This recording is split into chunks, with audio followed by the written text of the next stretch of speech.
Hey guys, Ryan Carty here again with Prion disease in New Jersey, possibly similar to chronic wasting prion disease, but either way, like Gary Chandler told me, a prion disease is a prion disease no matter what. It doesn't matter if it's, the strain, the chronic wasting disease, or mad cow disease, or Kuru, or fatal familial insomnia, or Gerchman, however you say that crazy German name or whatever.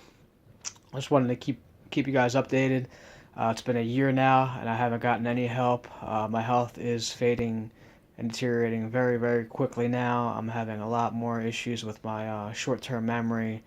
I can feel the stuff spreading to my brain more and more and more. It's definitely taking its toll on my body too as well. It's breaking down my body, my muscles, tissues, um, my joints, everything. And then I'm having a lot of issues with eating and holding down food and everything now too as well. I'm trying to get help through neurology and through Cooper Neurology right now. I have an appointment January 30th. They, you know, Neurology tells you it's infectious disease. Infectious disease tells you it's neurology, and then nobody wants to do anything for you, and it just keeps getting passed on, and handed on to somebody else and everything. And that's been the whole issue with this all along. And then the fact that nobody's ever really specifically tested me for this, but I know that I have this because I've been tested for everything else. And I wouldn't be as sick. I wouldn't be this sick if I didn't have this. And obviously, I don't have cancer, or else they would have detected that by now and everything. So, based on the CDC warning from the health supplement elk antler velvet spray that I took, I mean, it's absolutely has to be this. I mean, it fits everything. I have all the signs and symptoms. The way that it attacked my central nervous system. I mean, I have such bad agoraphobia from this right now that I fear my surroundings and I fear going outside and stuff like that. I mean, I'm lucky if I go outside once a day or once a week, if that.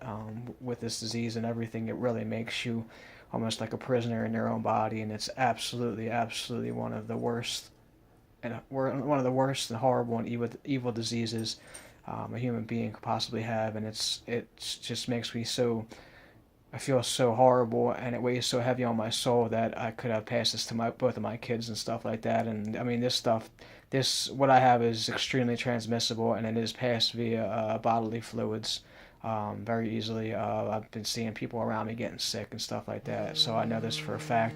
I worked in a hospital for 10 years, a respiratory therapist. I know some things, and I'm not an idiot and stuff. So, anyway, jotted some signs and symptoms down of the things I'm experiencing with this. I have elevated cholesterol levels because the prion impairs cholesterol metabolism in your body. I have elevated growth hormone levels, which is causing all the soft tissues in my body to harden and stiffen. I'm in extreme pain from this, and my body's always stiff, rigid, extremely dehydrated, dry, and itchy all the time. I have lesions all over my skin, severe insomnia, and just the craziest and wildest dreams from this. It's insane.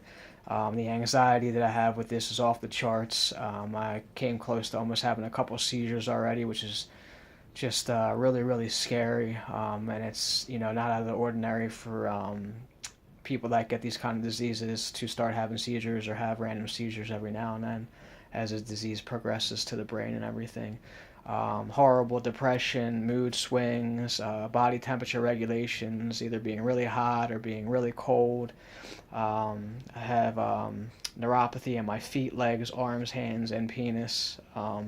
Visual disturbances, distended abdomen, like I said, agoraphobia, paranoia, and phobias of doing things and being around people. You just kind of keep yourself isolated, and then you just really don't want to go out and do anything because the disease kind of keeps you like a prisoner in your own body. The best way to put it. Intense full body pain, stiffness, no sex drive whatsoever, increased thirst and urination, balance and memory issues, mostly short-term memory issues, I think are the biggest things. Severe constipation, urinary incontinence, difficulty eating and digesting food. It goes back and forth from constipation to diarrhea, back and forth, back and forth. strange muscle spasms and twitches and kind of like ripples, kind of like your muscles are kind of like rippling, like the way the water like kind of ripples and stuff like that. Definitely, you feel a lot of that throughout your whole entire body. Just strange sensations, strange muscle spasms and twitches. Makes you kind of makes you very OCD about things. Um, Dressing yourself and picking out outfits is an extremely difficult task. Just figuring out what you want to wear and what you want to put on and stuff like that is extremely, extremely difficult for me. Easily startled and frightened, pace back and forth for no reason, difficulty spelling words. I'm starting to have difficulty writing and stuff like that now too as well. You have a huge sweet tooth craving from this. Like I said, bone, muscle, and fat degeneration. I noticed I could see some amyloid plaques in my skin and lesions, and even amyloid plaques in my muscle and tissue. Sensitivity to lights, especially bright ones. It's not unrare for prion disease to it starts degenerating your eyesight, and you could eventually possibly go blind. I've been having severe eyesight issues with this and everything, so maybe it'll have to take me going blind in order for them to see that something serious is definitely going on here or whatever. So, personality changes, obviously odd and unusual behavior, tremors and shaking sometimes because of the way that this attacks your central nervous system. Agrypnia excitata is kind of like, you guys could look up the word agrypnia excitata. Excitata explains why you have the sleep disturbances and issues, and also once in a while you'll have like just like you'll have like a crazy or increased sex drive for no reason, like a excitata.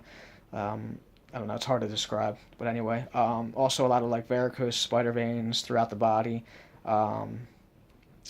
You can see dark colored nerves throughout your body because this has destroyed the nerves. It destroys your central nervous system throughout it. Enlarged lymph nodes throughout the body, especially my groin, my arms, my neck. Mostly throughout the whole body because this gets spread throughout your lymphatic system, then goes to your central nervous system, and then ultimately your brain. Stress makes the disease worse and progresses it faster. Here's some natural remedies that I've tried to help keep the disease at bay. Coconut oil, CBD oil, raw apple cider vinegar, aloe juice, colloidal silver, Briotech solution, eternal alkaline water, hydrogen peroxide, drinking it 2 or 3 times a day, marijuana to help to see if it would help with the anxiety or help with the pain and stuff like that.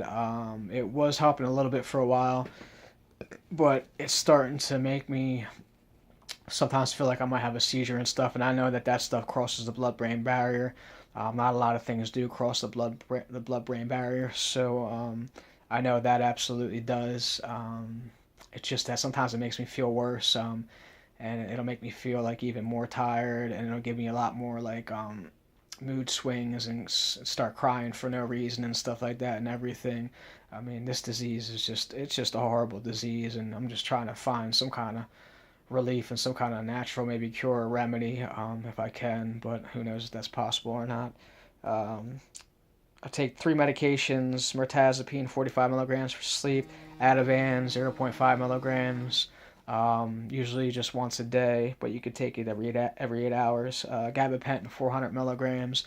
I used to be on tramadol and gabapentin 800 milligrams, and I'm on like the lowest doses of gabapentin now, which is it's not even doing anything for me. Dimethyl sulfoxide, which is found in drinking water, which supposedly can deactivate these prions. Keratin, which is found in like soups, yogurts, jello, stuff like that. Keratinase supposedly can help.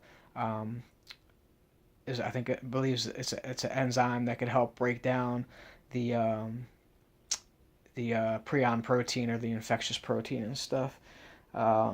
You could look up keratin and keratinase. There was a guy that did some studies on it, feeding it to chickens and stuff to help them grow to their full stature and stuff like that. So there's some research and science on that.